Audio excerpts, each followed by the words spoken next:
ذرا یہ کلپ دیکھ لیجئے۔ اللہ دیتا نہیں، اللہ تو مانگتا ہے۔ آپ دو نا نہیں مانگتے، ایسا کیا لکھا ہے بھائی جان؟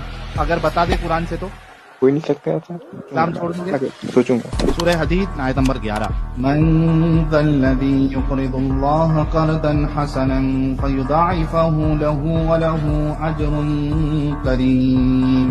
کون ہے جو اللہ کو قرض دے؟ اللہ بول رہا ہے کہ میرے کو قرض دو، میرا انٹرسٹ جو ہے وہ ٹائمز میں ملے گا۔ آپ نے اس کو ایڈٹ کیا ہے شاید۔ اب آپ نے دیکھ لیا، یہ شخص پہلے مسلمان تھا، پھر غیر مسلم ہوا، اور وہ ہمیشہ اسلام اور مسلمان اور قرآن کے خلاف ہمیشہ پروپیگنڈا پھیلاتا رہتا ہے، اور وہ کہتا ہے کہ دیکھو قرآن میں اللہ دیتا نہیں بلکہ اللہ مانگتا ہے، اور دلیل میں یہ آیت پیش کرتا ہے۔ بھائی تم جس آیت کا مذاق اڑا رہے ہو پہلے اس کو سمجھ تو لیتے۔ قرآن میں اللہ کو قرضہ حسنہ دینے کا مطلب یہ تھوڑی ہے کہ نعوذ باللہ اللہ محتاج ہے، اللہ کو پیسے کی ضرورت ہے۔ اللہ تو قرآن میں خود فرماتا ہے اللہ الصمد، سورہ اخلاص، اللہ الصمد، اللہ بے نیاز ہے۔ دوسری جگہ اللہ فرماتا ہے واللہ الغنی وانتم الفقراء، تم سب کے سب اس کے در کے محتاج ہو۔ تو پھر قرضہ حسنہ کیوں کہا؟ یہاں اصل میں قرضہ حسنہ سے مراد حقیقی قرض نہیں ہے، بلکہ جو مسلمان اللہ کی راہ میں دینے میں ہچکچاہٹ محسوس کر رہے تھے، دین کی خدمت، غریبوں کی مدد، مسکینوں کی مدد، بعض مواقع پر جہاد میں اخراجات کو پوری کرنے میں ہچکچاہٹ محسوس کر رہے تھے، تو اللہ فرماتا ہے، اللہ نے ایک محبت بھرے انداز اور دل کو چھونے والے انداز بیاں کو اختیار کیا کہ جو تمہارا مال ہے یہ مال ضائع ہونے والا نہیں ہے، بلکہ تمہیں کئی گنا بڑھا کر کے واپس دیا جائے گا، یضاعف لہ اضعافا کثیرا۔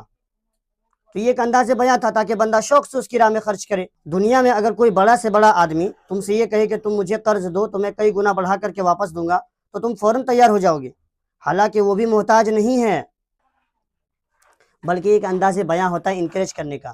میرا اللہ جو سب سے بڑا ہے، جو دینے والا ہے، ان اللہ هو الرزاق ذو القوۃ المتین، سب کو دیتا ہے، وہ یہ کہتا ہے کہ تم مجھے قرضہ حسنہ دو کئی گنا بڑھا کر کے واپس دوں گا، تو یہ اللہ کا رحم اور اس کا کرم ہے اور اس کی رحمت ہے، نہ کہ محتاجگی۔ حقیقت یہ ہے کہ تم آیت کا بھی مذاق اڑا رہے ہو اور اپنی سمجھ کا بھی مذاق اڑا رہے ہو۔ اللہ تو کہتا ہے کہ تم مجھے قرض دو تو میں کئی گنا بڑھا کر کے واپس دوں گا، تو یہ تجارت نہیں بلکہ اللہ کی رحمت ہے۔ تم دنیا میں بینک کے سود پر یقین کر لیتے ہو جہاں اصل سے تمہیں محروم کر دیا جاتا ہے۔ ایک اور مثال سے میں تمہارا دماغ کھول رہا ہوں، کوئی تم سے یہ کہے کہ تم مجھے 100 روپے دو تو میں تمہیں 1000 روپے بدلے میں دوں گا، تو تم فوراً تیار ہو جاؤ گے۔ اللہ تو کہتا ہے کہ تم خرچ کرو تو میں کئی گنا بڑھا کر کے واپس دوں گا، تو تم اس بات کا مذاق اڑا رہے ہو۔ مسئلہ آیت کا بھی ہے اور مسئلہ تمہاری سمجھ کا بھی ہے۔ تم قرآن اور قرآن کی آیت کو تنزیہ نشانے بنانے سے باز آ جاؤ اور اپنی عقل اور نیت کا جائزہ لو، اور سوال کرنے سے 1000 بار سوچو، تو اس طرح کا نفرت پھیلانے والے شخص آپ بھی باز آ جائیں اور دوسروں کو بھی بچائیں۔ اللہ تعالی ہم سب کو حق بات سمجھنے کی توفیق عطا فرما۔ اس ویڈیو کو زیادہ سے زیادہ شیئر کریں تاکہ اس تک بھی پہنچے جنہوں نے یہ بات کہی ہے۔